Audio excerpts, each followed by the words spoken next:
Diamond SS কর্পোরেশনের পক্ষ থেকে আপনাকে জানাচ্ছি স্বাগতম। নতুন একটি গেট নিয়ে আসলাম আপনাদের মাঝে। এর আগে আমাদের পেজে দেখছেন গোল্ডেন কালারের শীটের ডিজাইন, আর এখানে আমরা ব্যবহার করেছি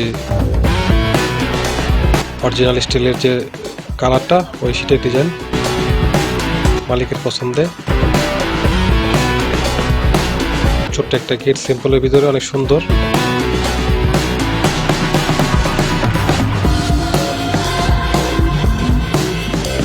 স্বল্প মূল্যে আমরাই দিচ্ছি একমাত্র আপনাদের পছন্দনীয় গেট, সিঁড়ির রেলিং, ছাদের রেলিং, বেলকনি।